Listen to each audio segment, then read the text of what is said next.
Hi everyone, I'm Irina, a former journalist, now property advisor, and always a passionate culinary enthusiast.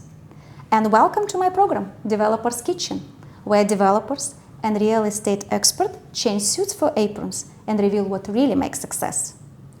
Today, we are diving into something that might just be the most important moment for Dubai real estate in years. With escalating tension in the Middle East, especially the ongoing Iran conflict, a lot of investors are asking, is Dubai still a safe haven? To unpack this, today we are joined by a very special guest, someone whose insights have shaped the way many people think about Dubai real estate. Actually, perfect timing.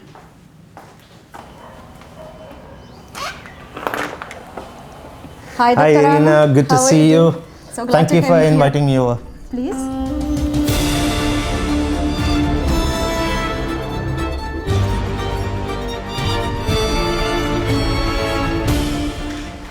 All right, this looks amazing. You ready to make some really good stuff today? Yes, and before we start, by tradition, today I would like to give you our branded apron. Now it's Okay, your nice. branded apron Well, thank you very much. That actually looks very nice. that you are cooking in style. Okay. So now you've given me a challenge. I have to live up to the name. As we say, talented person is talented in everything. That's why let's prove it now. And before we start, you understand that you're stepping into my kitchen. That's why the first question, what are we cooking today? I prepared everything by your list, and please reveal us the secret. Which dish? Okay, I'm going to cook one of my favorite dishes. It's going to be shrimp with a pineapple salsa and with a very special sriracha dressing today. And we're going to present it in a pineapple boat. Sounds luxury. Okay? Yes, okay, great. What's the Fantastic. protocol from what we start? Okay, I think what we'll do first is let's prepare the pineapple boat. So we can take that out of the way because we will need to use the inside of the pineapple for the salsa, which we have to mix later on with some of the ingredients here. So yeah, this looks good enough to use. As the hardest job, I give it to you to Okay, so what execute. I will first cut them as a boat, and while I'm scooping one, I think you can also scoop another one with me on the Perfect. side. Perfect. Sounds like a plan. Okay. Now, in case you want to make this thing again, this dish ever, some things to keep in mind when you are cutting through the pineapple is you don't start from the top because it's very sharp and pointed, and the bottom is very hard. So what you need to do is you get straight into the middle and you go all the way down, and then you just cut straight through. That's it. And Very then interesting. you turn around, and then you go again in the same cut, go all the way down. That's it. It's as simple as that, okay? Now what you have is the pineapple boat. So now what we can do is with a smaller knife, you need to scoop out this pineapple from the inside. Okay. So what we will first scoop, yeah, and Perfect. we'll just take it out. Meanwhile, until we are doing this, let me come with my first question, because those who watch, they're very interested in what is going on now in Dubai, and you understand, let's talk about everyone's thinking today about. And I would like to start, if headlines they actually drive the market, how dangerous are nowadays headlines for Dubai real estate? And in your opinion, actually not even opinion, but in your expertise, what really moved the market more? The actual risk or the fear of the news, in the news? Okay, actually the market has two types of investors. We have those investors who are driven by headlines as well. These are people who, what I call confidence-based investors. They want to see movement in the market. They want to see people are buying or not buying. So these people are influenced more by the headlines. Now the problem with these kind of investors, they don't fact check the headlines, the sources of the headlines. They just go with the actual headline. So they tend to have a very short response without actually calculating what's really important in the market. The seasoned investors, the long-term players, the large institutional funds, they don't go by headlines. They go by market fundamentals. They look at the actual demand and supply in the market. They look at the current requirement. They look at the government agendas. for the future. They look at the financial reserves. Is anything changing in the strategy of the government? And they make their decisions based on that. So they're not going to react to social media, neither are they going to react to just a perception of someone in the market. Serious investors never work that way. The ultra high net worth individuals who are putting the millions into the market, they never work that way.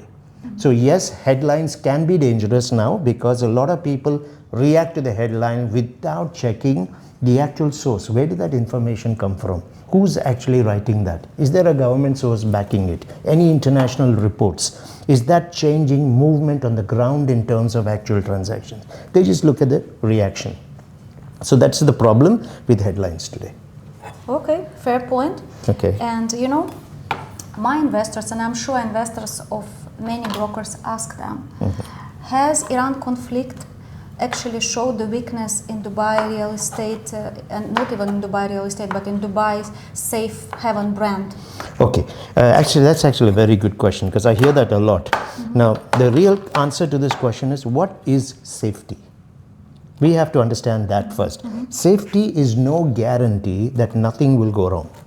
That was never the definition of safety. Safety is when something goes wrong, how sure can I be that the government has got its systems in place and it has policies in place that will protect me, my family, or in this case, my investments.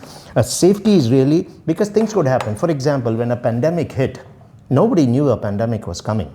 Even at that time, we were talking about Dubai being safe. So purely from an investor perspective, what we're saying is Dubai was considered the safest because in just 4 months, we controlled the pandemic and we were open for business. And all our record years started after that. So the real definition of safety is not that something will not happen, but it is when something happens, how does the government respond and how does the market bounce back? That is what people need to look at to understand the real meaning of safety. The generic meaning of safety has still stayed the same. Dubai is the place where if you are a woman, you're completely safe. You can still walk today at 3 o'clock in the morning before the missile started. So nothing has changed. Your children are safe still on the street. So everything that we understood as safety has not changed. It's still there. What people are now not understanding well enough is they look at the missile coming in. Now, the missile coming in is not really the problem because there will always be some sort of challenge that the market is going to face. It was a pandemic before, it was a flood 2 years ago, it could be a financial recession. That was a risk to the market. So as an investor, I need to be sure that even if a financial crisis happened again, how is my money protected? How is it safe? So that's the definition of safety. When something goes wrong, how does the government here react or respond, and how is my money protected? Is there a potential that it will continue to grow during this holding period, or right after that, how quickly will it bounce back? That's the real definition of safety. Yes, I agree with you, but at the same time, you know, again, I'm challenging you as investors who are challenging me on the phone or when we meet. Oh, I understand, and I give them the same answer, and then I ask them, tell me, okay, are you safe in your country right now? Exactly, it was my next question. Why I feel here safer than anywhere else? Where, for example, when we go to travel in other countries, I never feel safe as in Dubai. And reading statistics, how many attacks are happening during the normal days, Absolutely. per day in other countries, I understand that we are here really safe, and even missiles are going. I don't want to leave this country. Let's actually look at some numbers if people want to understand safety. We've had till yesterday, now these numbers obviously change every single day, so whoever's watching it later has to understand this is when we were shooting it, right? Till yesterday, we've had about 2,800 missiles thrown at us. The number of direct hits, which is what we could not stop, was 7. That is a 0.1% strike rate. Now, for any country, when you throw 2,800 missiles and you have 7 as hits or a 0.1% strike rate, that's a 99.9% failure rate. That's what people need to understand. Because when the missiles come, there are the interceptions, there is the debris that has fallen, what we call impact, but that is a missile that has been intercepted. It would have created much more damage if it came through, and that was the falling debris. The actual hits that came through, which is 7. The strongest missile defense system in the world is the THAAD system, and then the Patriot system. Israel uses the Patriot system. We're using both THAAD and Patriot. THAAD is our first line of defense, and Patriot is the second line of defense. The only other country in the world that uses the THAAD system is the United States. But we didn't buy it now. We got this system in 2011. We were already thinking, what if something had to happen, and we were not going to be a country that will be caught by surprise. We have our system in place, which is why the rulers tell you everything is under control. You just don't know on which date the first attack will come. You know it's coming, but when it comes, after that nothing's a surprise because we are ready for it. All right. Okay, so now what we need to do, Irina, is we've finally chopped the pineapple for the salsa. We need to put this into the bowl, and then we need to cut the tomato and the onion. Which one would you like to go with? I would go with tomato, with your permission. Don't like to cut onion. You don't like cry. to, so you want me to cry? Yeah. All right, fine, okay. I'm cruel woman. Yeah, so I shall take the... You and glasses, you're protected, Dr. Anand. Yeah, I wish you some protection. I wish onions believed that glasses would protect me. They don't, but anyway, no problem. So let me go with the onion. And okay, so we don't need a lot of onion in this, so we need less than half an onion, but it has to be finely chopped again to be mixed with the pineapple, right? I'm sure you will do it great. And now is my next question is coming. Okay. Who wins in nowadays markets? Those who buy the buyer, the seller, or ones who wait? Is it a smart decision, wait and watch, or is just a polite way of missing opportunities? Yes, well, I would say it's a polite way to miss opportunities because the smart investors understand waiting never helps. Okay, when when you are waiting, you're losing the opportunity to the ones who understand how risk has to be interpreted. And when the market is safe again, it means more people are buying. You won't get the inventory the way you thought you'd get it, and you'll probably have to face a price increase as well. So at this moment, the buyers are winning who are going ahead and making the decisions because you have certain developers willing to give them maybe a softer payment plan, a little bit of a consideration, maybe a waiver or something like that. You never look for the discounts right now from the developers because the developers understand the market dynamics. So they're not going to give you the discount. But you could get maybe a softer payment plan that gives you an edge over the other investors. Sellers, on the other hand, also are not dropping their prices.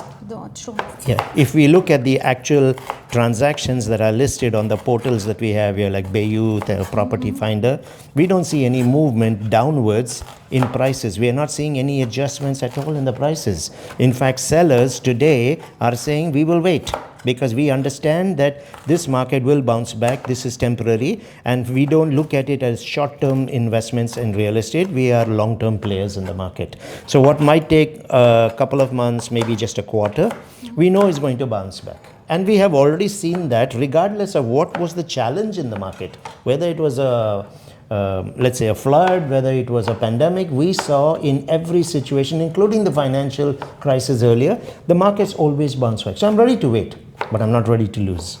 So the real people who are winning now are the sellers who are holding their prices and the buyers who are recognizing the opportunity. Those who are waiting will lose, not now, 3 months from now. Okay, but from your answer, I have two questions. First question is about, again, as you mentioned, pandemic and the financial crisis of 2008, which had a great impact. Are we dealing with the same type of risk here, or is something fundamentally different? Okay, risk is the same. What is risk? By definition, risk is something that has the potential to make you lose your money. It's just that the channel through which the risk is coming is different. A pandemic was a risk as well. As an investor, what am I looking at? I'm putting my 2 million, my 5 million. How protected is my money in terms of safety as well as in terms of growth potential? So it doesn't have to be a missile. It could be a flood. It could be a financial thing. It could be a pandemic. It could be an earthquake. It could be anything. But is my money safe? What is the government doing in such a situation to hold the economy secure, and how will we bounce back once that threat or challenge has been overcome? So for me, the risk element doesn't change with any of these. It's just that this is hot now, so everyone is talking about this. But 2 years ago, everybody was talking about the flood like it was the end of the world for Dubai. At that moment, the flood mattered. Flood. And then when there was COVID, everybody said COVID. Yeah. Now they'll say missile. But look at the strike rate. The serious investors are still here. The institutional funds are here. The family funds, the ones who put the 50 million, 100 millions are here. Just 10 days ago, Blackstone, the largest private equity company in the world, has just committed 250 million into Abu Dhabi. What is it that they are looking at? They're not going by social media or headlines or an interception. They're going by long-term market fundamentals, and they see the opportunity. And companies are not putting 250 million with their head in the clouds, not understanding the reality on the ground. We had a 422 million home that was sold on the Palm. We had a 200 million that a sports star picked up recently. We had a 92 million on the islands. So the big purchases are not slowing down because they understand the dynamics of investment. Okay, that looks nice. I put it. Yes, please go ahead. And then I'm going to do the onions as well. I think this much onion should be enough for us for now. We don't want it getting too strong in taste, because prawns anyway are light tasting meat, so you don't want any strong taste on it. Plus we are going to get a bit of taste from the sauce, and also we're going to get some taste from the broken chilies that we will be using later. So I think we're good to go with it. Perfect. We share it. We'll share it. All right. We'll do competition. And the second question, which is coming from, again, from your answer. You know, nowadays investors are calling, we need distressed deals. Brokers are creating distressed groups. But actually I don't see any distressed deal, because 5% from the market price, actually you can negotiate it during even the simple normal time. In same time, I want to understand in world, let's say, this world picture, distress, how many percent should be discount to count this deal as distress, and what does it mean? OP, original price. Is it OP that investor bought it, or is it OP that already in 3 years were posted in their, like Bayut and so on? From this OP, we already included capital appreciation, and we name it kind of distress. Okay, I think 10% or just above that at this moment could be considered someone panicking and having distress. If the situation prolongs, they will go to a 15% and a 20%. So anything below that, like you said, up to a 5%, you can even get it in normal negotiation. The OP concept has to be understood in different ways. One, OP is what I have paid for it. Now, I may be having a property which has got even a post-handover plan, which means that when I say OP, selling at this, and I want to have a certain amount of money, and that looks lesser than the original price, we should not be assuming that he's selling at a discount. He might just be saying, I don't want to continue in this market, therefore, this is a 7-year plan, I've paid for the 3 years or 4 years, I've paid about 70%, so I want that 70% back. That's what he's asking for. That is not a distressed deal, because the buyer is going to realize he still has a few payments to make. So just looking at an OP and an asking price doesn't mean it's a distress. I have to look, is this still on a plan, even if it is ready? It could be an off-plan secondary sale where someone wants to exit the market. Maybe they over-leverage themselves. Or it could be someone who bought it at 2 million, but he has listed it at, say, 2.3, 2.4. He listed it just before what happened. But since right now maybe the buyers are looking for a bit of a negotiation, he offers them a bit of a discount on that. But is he really losing out? He might lose out a margin of what he has paid, but he's really not losing. We don't call those distressed deals. Now, the other thing about distressed deals that we need to understand is there are distressed deals in the market, but that is not because a missile came in, right? These are people who over-leveraged. They bought before thinking that in 30% I can exit, but the communities were not ready yet. So they don't want to pay another 10%, etc. So they put their unit out, what we call off-plan secondary sales, right? So that is already happening in the market, but that was there in February, it was there in January, it was there in Q4 of last year. So we see some of those deals that are still here. So people think that that distressed deal is because of the situation now. No, it's not. It's because he does not have the money to continue to make payments, which the developers are asking him to honor. Therefore, he's putting it out in the market. That can also become an opportunity for the buyers who are looking right now. But those distressed deals have not showed up because of the attack that's been happening. They've always been on the market. Right. Okay, so now we've got, that looks nice what you've chopped. We need some of that cilantro for the salsa, and we will need some for the shrimp once it has been fried. So we will put yours into the salsa, and we will put this into a bowl, which we will use later. If you now had to invest in Dubai real estate, what will be your steps, and what would you advise to those who are thinking now to invest in Dubai? Okay, the first thing is invest with confidence. Invest understanding the market fundamentals so that you don't panic later. So choose very safe brokers to advise you, people who can talk to you from a place of fact and market movement, not just perception. This is the first thing, because you may be an international buyer and you're not very clear about a lot of things here on the ground. So make sure you're choosing a qualified broker. Always ask them for their RERA ID to make sure that they are licensed brokers, and do a background check on the company that they represent. The second thing is choose developers who have legacy. There could be new developers in the market, that is fine, but they have got legacy internationally. So you know that these are people who deliver and they are long-term players. Because in a market like this right now, you don't want to take risk with new entrants or developers that cannot show you they have a solid financial backing. So choose a developer with legacy, choose a developer who's got product in a demand-driven location.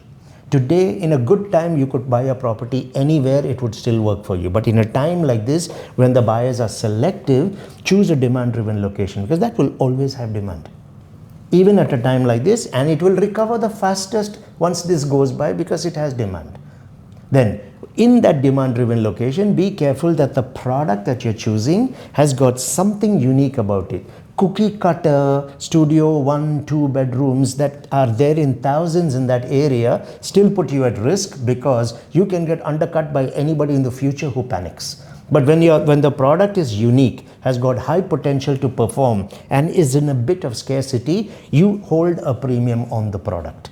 So that is very important. Fourth thing you should look at is the flexibility in the payment plan that will allow you to spread your risk over a certain number of years. One of the good things here with the off plan is you're not putting all your money up front.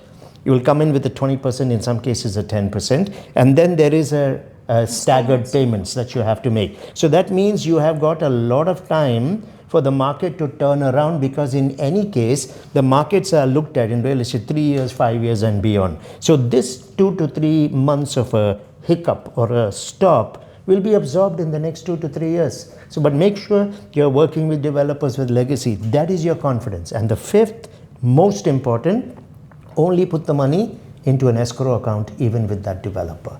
Do not put the money directly into the developers, because now you are at real risk with that developer. So if they don't have an escrow, don't buy from them in a time like this. Always recommend this to my investors. Even escrow is not ready, we prefer to wait until I see that escrow is ready. Right. What is the next step here? Now, I think what we need to do is we just need to finish this up. To finish this, we need to add in some lemon juice, a little bit of salt, and then we can give it a good mix. I will assist you, doctor. Yes, please. I give you, you mix. I will be like a nurse on the surgery. I will be giving you the ingredients and... Okay. Yeah.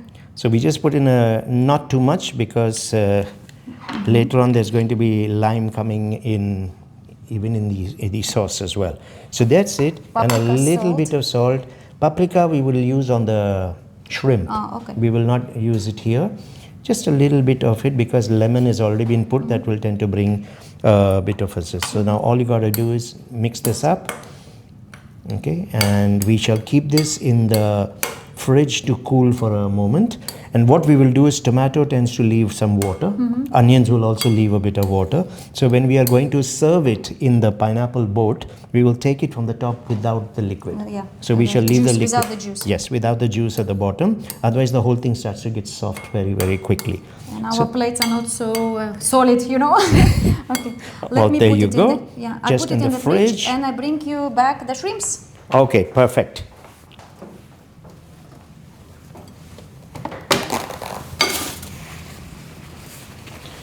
I'm back with the shrimps. Okay, so now what I'm going to do is I'm going to prep the shrimps, and you're the one who's going to be frying it. Okay. But for mixing this up, I need you to chop the garlic, mince it fine, the garlic.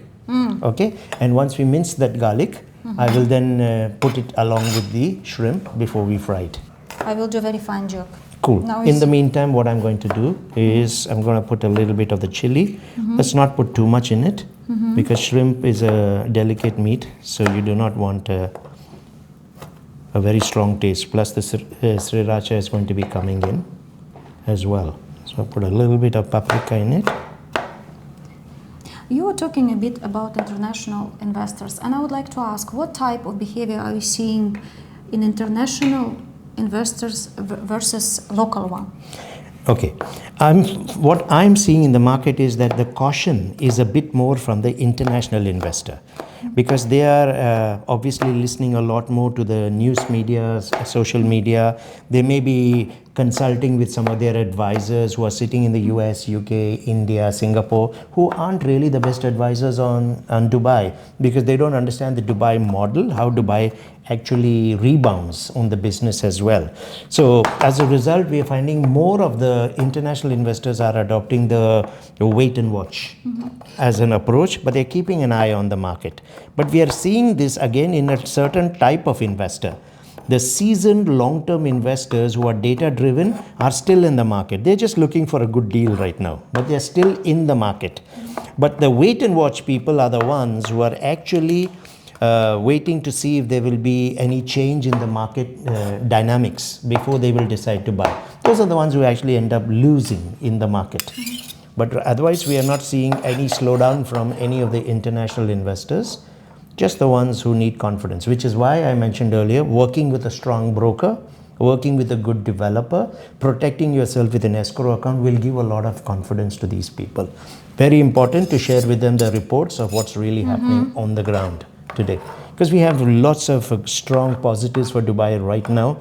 Even on our financial reserves, the credit ratings, the S&P global report has given Dubai the highest rating worldwide for both short-term stability as well as long-term stability. We have an AA/A1 plus rating. Now, that is a rating that countries like Singapore and Germany carry today, and they don't have a missile coming at them.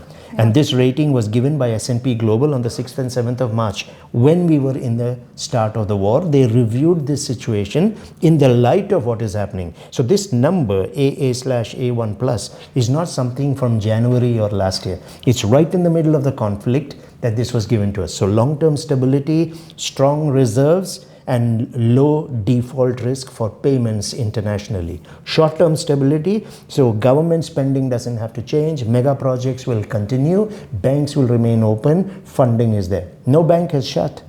There's no restriction on the money that you can take out. Mortgages are still being approved. There's a 1 billion support package that Sheikh Hamdan announced for small businesses as well as hospitality and tourism. There's a 1 trillion cash reserve that the federal government in Abu Dhabi has announced for this time. 1 trillion. During COVID, they had announced 256 billion. Nearly 4 times that amount has been allocated already in the first month of the war. So we are in a very, very strong position financially as a government. Our reserves are very, very strong. This is the kind of thing the international investors should look at. In fact, even the local investors, because that's when you begin to understand why the rulers are saying everything is under control. You know, and there is one very important thing I want to talk about. I've been doing this on a lot of podcasts. Sheikh Mohammed made a statement about 10 days ago, and he said the UAE was built for such uncertainties. What does that mean? What Sheikh Mohammed is telling us, Dubai is built on a plan. We have 10-year plans, 16-year plans. We have plans till 2071, the centennial plan. So when you create these plans for your economic agendas to become the #1 city in the world, we don't have our head in the clouds sitting in saying, let's make an economic plan, social agenda, education agenda, and we are not going to sit there and assume that the world is going smoothly. When you make these plans long term, you ask the difficult questions. What if another pandemic happens? What if there is a war? What if we have a health crisis, a financial crisis? So you ask these questions and you prepare your response models in advance. So that is the reason why Sheikh Mohammed is saying we are built for these. We have already considered these things. We just did not know the date when the first attack will come. But the moment it came, we put our plan into action. We know what to do. This is really important for all investors to understand, that we are not reacting as the situation is going. We have a planned response. That's why our president from Abu Dhabi has said the same thing. Everything is under control. We have activated response plans now. This is not a reaction. We are responding to it.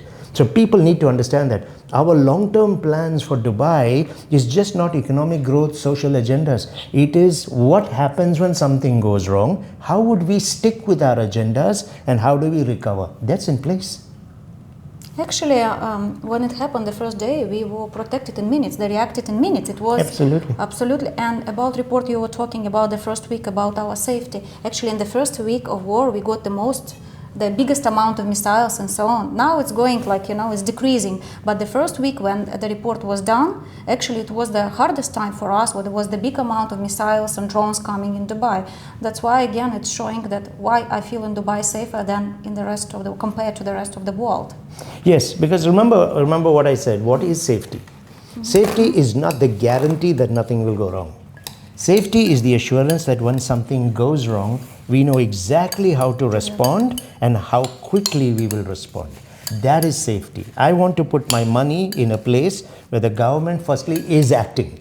Secondly, they're acting based on a plan. Thirdly, they're acting with the fastest response plan possible, including the financial supports. Now I know my money is safe there. Plan for the shrimps is to go to the oven, right? Yes, the plan for the shrimps is to go to the oven. Oh, you've already mixed it. I was going to mix it while I was listening to you. Perfect, no problem. So we go proactive. That is okay. So we will do that, and then we will also need to do an avocado later to just mix it into the salsa. Perfect. Okay. Okay. Before we move to the next kitchen point, I would like to ask you. Actually, you touched this subject in one of your answers about 400 million transaction which happened recently, actually, in ongoing conflict in Palm Jumeirah, and what high net worth investors are doing now, which a simple investors you don't have idea about. How can you explain these transactions which we're hearing, like Palm Jumeirah 400? It's about hundreds of millions, same Dubai Islands and so on. What's that? Okay, the first thing that I would like to actually mention here is it isn't really about the amount of the money. It is because whether I'm putting 4 million or 5 million, you need oil just a little bit, not too much. And then whether it's 4 million or 400 million, that money is important because the capacity of the investor is just different. But I think the real difference between those who do the small investments or first-time investors and the seasoned big investors is the fact that firstly, they work with investment advisors. They might have their own portfolio managers who in turn is working with people on the ground. They could be looking at global reports. They could be looking at how transactions are actually happening in the market. They're talking to the top developers, to seasoned people on the ground, because these people are long-term investors. So I am going to look at how the market will work long-term, not 1 month or 2 months. So that is the reason why they look at market fundamentals. They study supply and demand. They look at the wealth migration. Nothing has been stopped in Dubai. They look at the population growth. The government has not changed their projection in terms of how many new people are going to come into the city. Our airports have opened up this week. The skies are open. We have other airlines starting to come in again. You got Air France, you got Turkish Airlines. They're all starting to come in again. And this will start the flood. You will see more and more airlines coming in. So the serious investor has already understood it's only a matter of time for something like this to happen. And when they make their actual decision, they will calculate risk factor, government spending, global reports. They will look at the cover, the monetary covers that the UAE has got against their cash in operation. Maybe if we look at 1 or 2 numbers, they will help.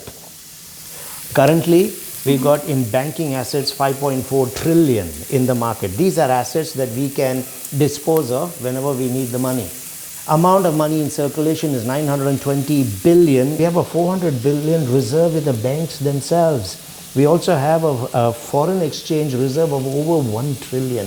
So that's a lot of money that we have to back us up within the economy. That is the reason why no spending is stopped. Sheikh Mohammed announced a big budget of 302.7 billion for the next 3 years. Of that, 48% is going into infrastructure. So you will not see a slowdown in any of the construction activities, infrastructure like flyovers, metros. Why? The money is already there for it. It has already been budgeted. So we don't have to look for where to find the money for this. So the long-term investors understand this. They look at the long-term play dynamics. Right now, in the middle of all of this, DIFC has just been ranked, that's the Dubai International Financial Center, has just been ranked as the 7th strongest financial center in the world and the number 1 in terms of financial strength in the region. So the numbers on the ground the cash reserves, the future agendas, the demand, the migration has not changed. That's what the serious investors and the ultra high net worth people look at. They don't look at social media. They don't look at a newspaper headline, because all of that will not give you the accurate picture. They don't look at AI generated videos. They don't look at old articles that have resurfaced at this point in time. They look at the hard numbers on the ground, and none of them are changing their predictions for what's happening in Dubai. Now, because reading all the news and so on, we can say that we have kind of informational war as well, because the global media is posting some reports and so on that actually wants to break the picture of Dubai as safe haven. And we are living here, we understand that everything what they are saying, it's very far from reality. Yeah, we also have to bear in mind, remember, cities compete against each other. Of course. Right. If I'm sitting, say, in London today, or I'm sitting in New York, and I'm losing my millionaires and all those billions that they have, I'm losing it to a city in the desert. I'm not very happy about that. Okay, I've lived or I've operated as a city for hundreds of years, but I have no control on my streets anymore. Okay, I've got drug addicts on the side. Crime is as high as a skyscraper. We are having immigration problems. We are having tax structures which are very high. Safety in schools is not there, on the streets is not there. But then you see this little city where everything is safe, where there is growth, where there is future potential. The economy is strong. So I'm losing out business-wise and global positioning-wise to this city. We had hundreds of years to do it. In less than one generation, this city has gone to the top. So it's natural, we understand here why cities would hit on us. We understand that. So for us, we don't react to any of that. We will prove who we are. Our answers are given by what we do on the ground. Yes, That's and it. by statistic of 2024, actually what I'm using for my presentation for investors, UK lost 9,500 millionaires and Dubai got 6,500,000 in the same year. 6,500 in 2024. Yeah, 6,500. Yeah, okay, and fine. if you look globally, like China lost 15,000 of millionaires. Of course, we India understand. has lost. Yeah, India has lost. Yeah, so they're not losing just people coming for jobs. They're losing those as well, but they're also losing, okay, maybe you can just put them in here for now. They're also losing the millionaires and the billionaires. They're losing huge amounts of tax revenue that they could have got from those businesses that were in their cities, because all that money is coming to Dubai and it's tax-free. There's another thing which is very interesting, why the millionaires and billionaires are coming here. Here in Dubai, we call it cross-border corporate culture. What this means is, if I come and set up my business in a city like Dubai, can I work with other countries? What is the bureaucracy? How much of tax I have to pay? What's the process for import, export? We've simplified everything. True. Today, if I'm in India, I cannot do a lot of export to just any country. The paperwork, the bureaucracy, the headache of running the business. Same if I'm in China today. But in the UAE, we have simplified things. You can come in here, set up your business, cost of operations very low, connected to 70% of the world in less than 7 hours, and you can do your business here and you can sell to anyone in the world. So these are things that the millionaires are looking at when they are bringing in their companies here. Because I'm not just moving my family and my money here, I'm moving my businesses for wealth preservation and tax benefits as well. Now, I'm going to give you something else to do while we are talking. Yes, please. Right? We need to have one avocado cut up into small little pieces, which we'll add last minute into the salsa. We did not need to mix it at that point. And we need to prepare a sauce. And then we can start plating our pineapple. Perfect. I just clean up a bit the table. Okay. Okay. It means me, I'm with avocado. With the avocado, and I will probably give you some more insights if you have questions for me. Yes, I would like to know you, as we started to discuss about how real estate and how actually Dubai will bounce back after all is finished.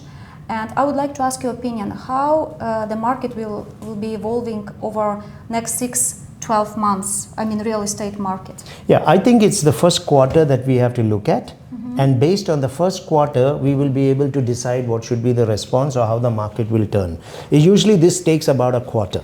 That's what we saw even in the even in the pandemic. In about 4 months we opened out, and then we had excellent records after that. In the rain, the quarter after the rain, we were 38% more than the quarter of 2023 when the rain had happened. So I'm saying 3 months. That's all we need. 3 months. After 3 months, the market will first normalize. What that means is some of those wait and watch will start paying attention again. Some more transactions will start happening. A lot of the small time developers who are not launching right now will come back into the game. The big boys are all launching. They're not stopping, and they're selling out. They're getting oversubscribed. That's exactly what I said earlier. Credible developers, great locations, unique product, escrow accounts in operation, legacy is there with the developer, and therefore they're doing well. And good broker. Yeah? And great brokers as well, yeah? So if anyone's looking for a good broker, come and meet Irina. Yeah, please. Okay, I'm cutting Just like this. Yeah, that's enough. That's enough. You want to start with the mixing of the sauce. Yes, Let me just do that. Okay, so I'm going to be using the sriracha, the Greek yogurt. But if in one word to describe today real estate market in Dubai, will it be risk, reset, or opportunities, and why? Easy. Opportunity. Opportunity because now is when you can get a little bit of benefit when you come even with the developers, because you could get, say for example, an extended plan. The risk is the same as before. Off-plan always carries a certain amount of risk. However, confidence in the government and their response models cancels out that risk. The risk that the market will turn because of what has happened. There's no reset for us. We don't need to reset because there is nothing in our business model right now that has gone wrong. So whether it's the government plans, whether it's the fiscal policies, how we are spending money, whether it's the large developers who are in the game, I think all of that is working exactly the same way as before. So we don't really need to do there's no reset for us in the market. A reset is if people think corrections are going to start coming into the market, prices are going to drop. Not now. Yes, it's common sense that if this thing is prolonged and goes on, there is a possibility of a reset. But we don't see that. That is the reason why the government is not holding back on anything. It's business as usual for us. We've opened our airports again. Yeah, actually, by statistics, I saw the first time in the news that now more people are coming in Dubai than leaving. It's in the last week. Absolutely. I think that much should be enough for us. And what do you have there? Okay, I've put in the Greek yogurt here now. I will need some lemon juice, the sriracha, just a little bit of it, and a little broken chili, some paprika, and we're good to go. I'll add a little tomatoes. This is tomato, right? We've opened a tomato sauce. Perfect. Yeah. I've got a spoon, just to give it like a shell pink color. Because prawns are shell pink. We'll just put a little bit of this sauce, not too much. I will add maybe a little bit more of this. Some lemon juice. It's actually dishes coming to the something. Soon we will assemble it. I wanted to ask you actually about developers. Yes. Do they started to feel this, let's say, tension? Do they start to feel something like stressing them out behind the scene, which we don't see yet? I mean, our investors don't see that, and we brokers don't see that. Except, I mean, even some investors are asking me, are developers started to give discount and so on, which is not happening. The only thing which I see on the market that they can change somehow payment plan. Like, for example, from 50-60, they will go for 40-60 and so on, Slight adjustment, but I don't see no DOD waivers. I mean, I'm talking now about strong developers. Correct. I was going to give that in my answer. And I'm talking not just about strong developers, but as well strong developers and good locations, A locations. In this area, we don't see any changes. And actually, if you look at transactions in the secondary market in Palm Jumeirah, it's not happening anything there. People are on pause. Oh, absolutely. That's what I'm saying. In selling. Yeah. The premium developers are not changing anything. They're just going ahead exactly the way they were before. Some of the smaller players may do it. And again, the reason being, my brand is not as popular as the big boys. I haven't been in the business long enough. And I don't have strong financial reserves. Therefore, the need for me to sell is really important. So I may consider giving softer payment plans, maybe a little marginal discount right now. But you won't see this happening with any of the big boys in town. Actually, we are, as I see, on the final stage. Let me bring the salsa. Okay, perfect. Let's just begin pulling the whole dish together, because we got these incredible boats to finish. So the first thing, we add in the avocado. Okay, and then we give it a nice little stir and a mix. And we need you another spoon. Yeah. Please. Okay. You are very confident in cooking. Are you doing it often? I did my hotel management, right? So if I've spent 3 years studying hotel management and I cannot cook, there's a problem that we have. Okay. That's why I see it. So not just probably tasty, but it's very like aesthetic. Yes. Okay. So what we now need to do is just to do the plating. We got the sauce that's ready. So we will put on the bottom of this some of the salsa. We'll put the prawns on top of it, drop a little bit of the coriander on it, and maybe a drizzle of the sauce. And we are done. Sounds very tasty. Okay. Okay. So here's how we start it. Yeah, I take the pincet for us to use for things. Okay. Okay. So I will yeah, do cool. the most So we thin just part. so And in every day, because I know you have very tight schedule, do you cook every day or once per week, or how it's happening at home? Not hotel management. every day is not possible, but on the weekends, yes, because we all love to eat. We eat out, we eat at home also. They want me to cook. The thing is, my wife has got a very traditional palate. She likes the very Indian, especially south of India. My daughters are a lot like me. We go wild. We try all the crazy stuff. So I have to balance when I cook. Yeah. 3 for now. And we go on 3 on this.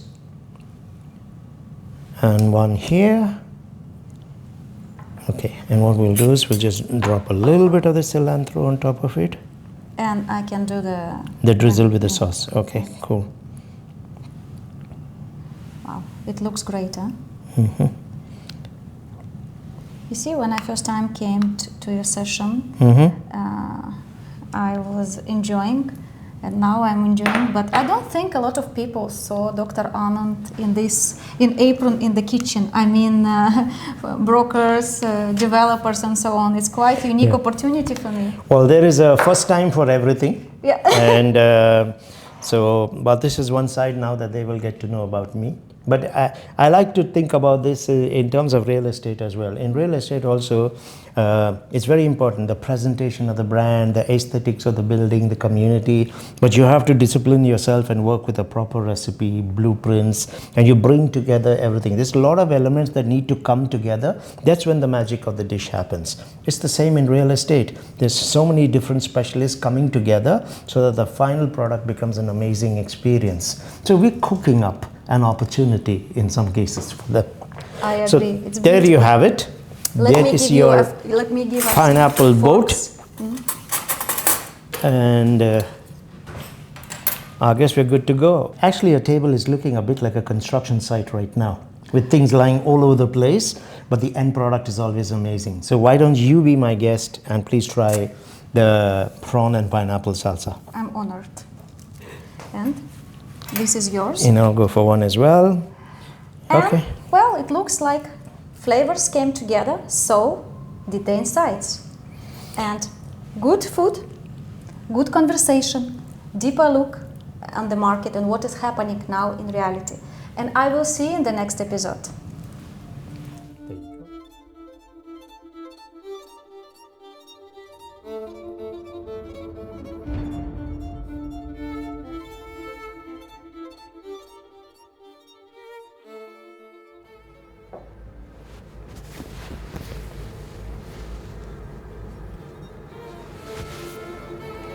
The kitchen I claim sets the story.